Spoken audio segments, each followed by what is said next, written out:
Ya namhlanje ngizokhuluma ngoMabalengwe. uMabalengwe inyanga nabafana bakhe. Mabalengwe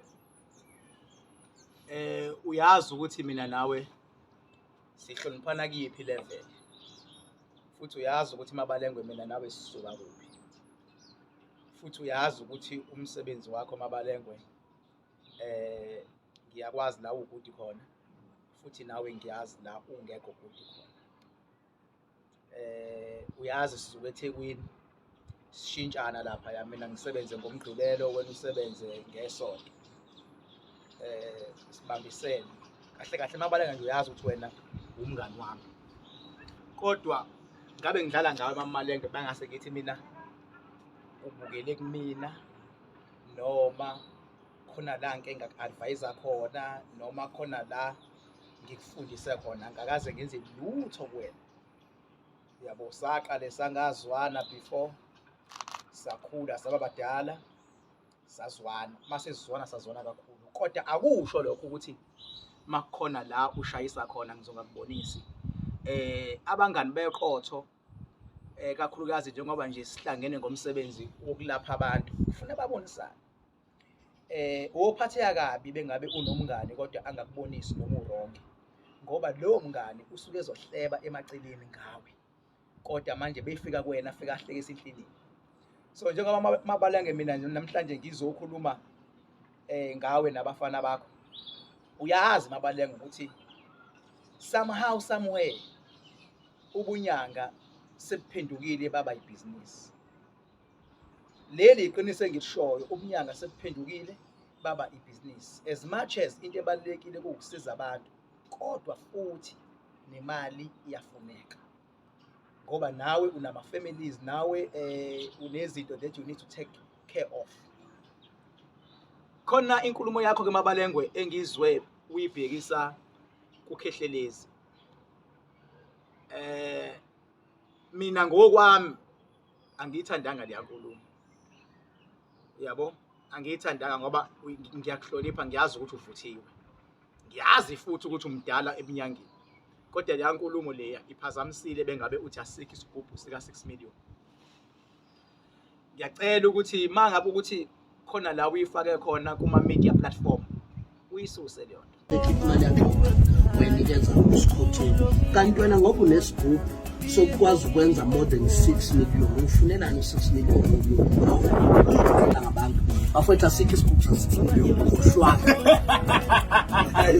Umuntu bese no 6 million usafuna nto usafuna Ngoba njengoba umnyanga somehow somewhere buphenduke ibhizinisi.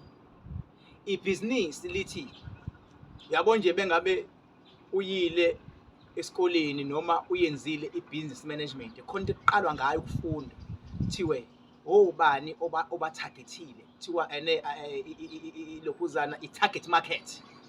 Uma uqala ibhizinisi into efika kuqala emqondweni target market bese impilo yakho uyenza ifune ukulingana nalabantu laba obatargetile.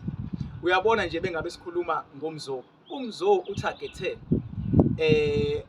abantu abakwi level ephezulu kakhulu. Utargete abantu abakuma politicians, abantu abawo president, utargete abantu aba-own imayini, utargete yonke.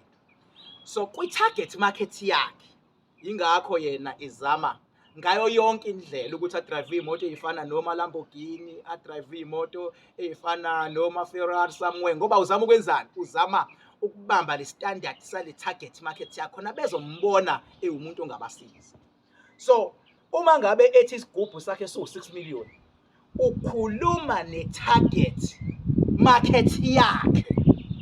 Wena mawuthi esakho isigubhu so 100,000 should nawe i-target market yakho le 100,000.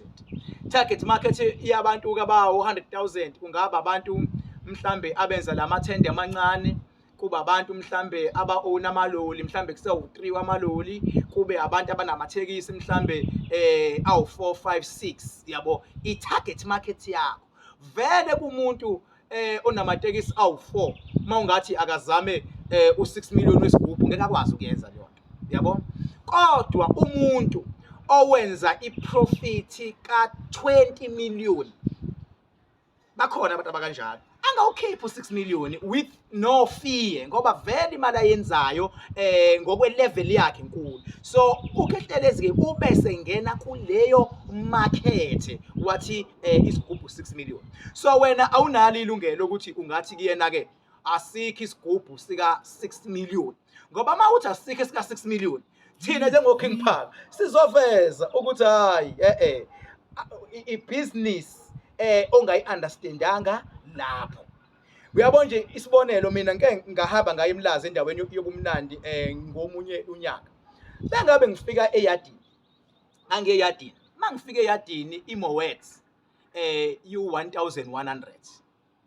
Uyabo ngiyithenge ngoba ngangade ngihamba nabantu engingangifuna bajabulisa ngiwathenge. Baphuze bengabe sesaba siphume eyadini bese bethi hayi sicela ukudlula la kaMax. Mase ngidlula kaMax le Mowex engiyithenge ngo1100 eyadini ngiyafika kaMax u1.6 iMowex. Angeke ngisathi kuMax yindaba ube wrong ayikho iMowex ka1.6. No, ingoba vele neMowex ka1100 lengiyithole eyadini ayikho vele nika 1100 vele. Kodwa indlela athakathe ngayo umJ ukuthi uzoyenza u1100 ngokwemarket yakhe ayithagethile. uMax wathi uzoyenza u1700 ngokwemarket ayithagethile. Ingakho bengabe usuzoya ke manje na kuma retailers afana mhlambe no Tops nobani uzoyifica iMowex seyu 500 rand. Ngeke uthi hawu badlale ngathi eyadini badlale ngathi no. Abase Tops ke manje nabo bane target market yabo. Abantu bayafika baya order bese be ordile bahamba bayodayisa ngendlela yabo. Ngelinye ilanga ngafika umuntu wena Mabalengwe asithenga isigubhu ngo100,000. Same sigubhu ngoba sekwenza ibhizinisi angaphinda leyo muntu asidayise ngendlela yakhe esesidayisa u2 million. Shuthi uyothini kuleyo muntu? Uyothi hayi lesigubhu asinjalo. Nakho mina imbiza yami yo300. Kunabantu abayi-order imbiza yami kumina bese beyidayisa o350 abanye bayidayise o400 kulamazwe angaphandle koSwazini nangaphakathi la ko Cape Town. So ngiqonda ukulungisa lapho mhlonishwa Mabalengwe ukuthi ezinye izinto singazithathi ngenhliziyo asizicabange kuqala ukuthi ithini target market yakhe. Ithini target market yakho njengamanje la i-confusion aninayo i-target market efanayo. Kahle le yakho singacishe siyibize ngokuthi umona ngoba umona ukuthi luya une target market ekwazi ukuthenga ngo6 million while wena une target market ekwazi ukuthenga mhlambe kanye umuntu athenge ngo200,000 isigubhu. Uyabo no like no sama business angaba nomona mangathiwa hayibo mina ngidayisa iMowex la ngo700 ayithengwa kodwa kaMax kuthengwa amaMowex amangaki ngo2000. Mawungasuka manje uye eNkonka uzofica seMowex lo ifice kaMax ngo1.6 eNkonka unqende kuyifica seyu2500 i-target market. Ngicela bandla si-understandeni ngoba manje kudila nomphakathi ukukhuluma ekhoneni noma usukhuluma into eyapublic kufuneka ube nomehluko. Labantu baka public labantu sekubona ko YouTube nako Facebook nako TikTok bahlakaniphe kakhulu bayazazi bayifundele lezi zinto baziyele esikoleni. Funa sikwazi ukuthi bakwazi ukuhlukanisa abantu bengabe ngempela siyala noma ngempela kunenhlese yomona phakathi. Kodwa kule yokugxeka isigubhu sa6 million mina Mabalengwe nje mfethu njengomngani wami ngibone lapho inhlese yomona. Kodwa ngiya ngikutshela nje mfethu ngikutshelela ukuthi asibamsaneni njengoba sasibamsana kuqala.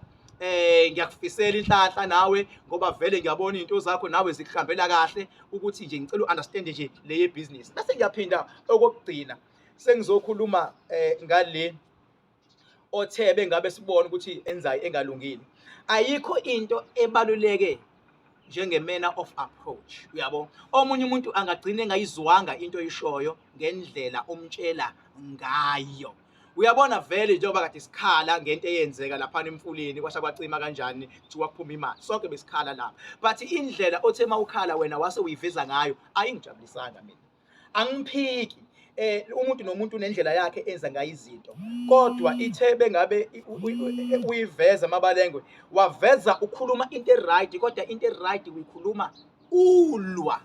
Uyabona-ke once walwa abantu esisebenza ngabo nesibasizayo, abanye banezimpi abazilwa emakhaya zonke iy'nsuku, abanye banezimpi abazilwa emsebenzini zonke iy'nsuku, abanye abantu esibasizayo la ngaphandle Mabalengwe mfethu banezimpi abazilwa nezitha abangazazi kodwa ezibagadlayo mfethu zonke iy'nsuku. Thina bengabe sifika njengabelaphi ukusiza umuntu olwa impi angayazi, simxazululele umuntu leyo mpi. Kodwa manje umuntu bezobona wena manje uthi wena mfana, wena mfana severele mzo amanga lawo wenzayo wena mfana, wena qhaphela abantu amanga, bulala igama lobunyanga ngamanga wena mfana.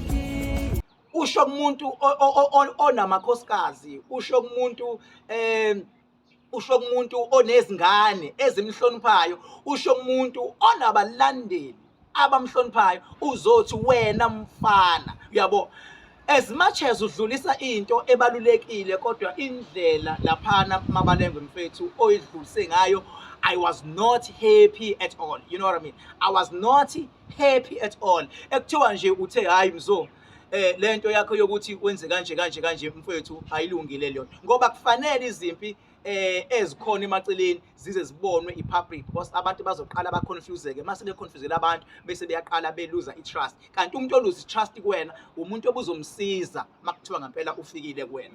Yingakho nje ngithe mina Mabalengwe angikubekele mfethu la maphoyinti awu2, kodwa ke manje ngiyayithanda indlela oswenka ngayo, angifuni uqamba amanga. Uyaswenka mngani wami, uyanyisa ngendwangu nesitayela futhi Mabalengwe, cha mfana ndoda endala, hayi usibambile nesitayela nebuko futhi ngikubone masuyidlile zikufanele kakhulu mngani wami. Keep it up, nesiqhoko lesi siwumhilani osifakayo manje naso siyakufanela mngani wami nje, keep it up. Nekhaya lakho nje nemali futhi ikuvumile mngani wami, yabo ngiyathanda nje ukubona mina, ngoba ngiyakubona cha izinto zihamba kahle. Awusayena lo Mabalengwe bengimazi ngo2014 2015 2016, ushintshile mngani wami. Njoba kushintsha wena ke nje nezimpilo zabantu azishintshe, nendlela yokukhuluma ayishintshe, angingashintshi impahla kuphela, kodwa kubonakala ngathi kune-enga ekhona. Lento ye-enga kufuneka isuswe, ngoba once kwaba ne-enga kuzophazamiseka labantu laba ekufuna sibaqede ama-enga abanawo. Omunye umuntu une-enga akasakwazi nokuba kwi-relationship. Mase ufikile wena njengenyanga ufuna ufike wehlise umoya, umnika into ezomsiza ukuthi ehlise le-enga. Omunye umuntu ulwa nabantu emsebenzini abangenzi lutho, omunye umuntu ulwa nabantu endaweni, omunye ulwa ngisho naney'ngane zakhe. Khona la ngaphandle thothi inkosikazi ayisalali nendoda embhedeni owodwa. Mangabe abantu abafana nani sebefikile nabafana nathi, funa sifike sishiye ukuthula. Kodwa mangizovele ngibize omunye umuntu ngomfana, ngivele ngikubize wena ukuthi Mabalengwe ayikho lento yakho, ngabe ngirong. Uma kukhona mhlawumbe la ngithe ngiyakhuluma wanyatheleka khona, ngiyaxolisa kuleyo ndawo. Mabalengwe uyazi ngikuhlonipha kiphi i-level, bengidlulisa nje amazwi. Nawe ngelinye ilanga kukhona la uyongibonisa khona and ngiyolalela. Ngeke ngiyithathe into ongitshela yona ngicabanga ukuthi uyalwa nami. Ngiyobonga, thank you very much.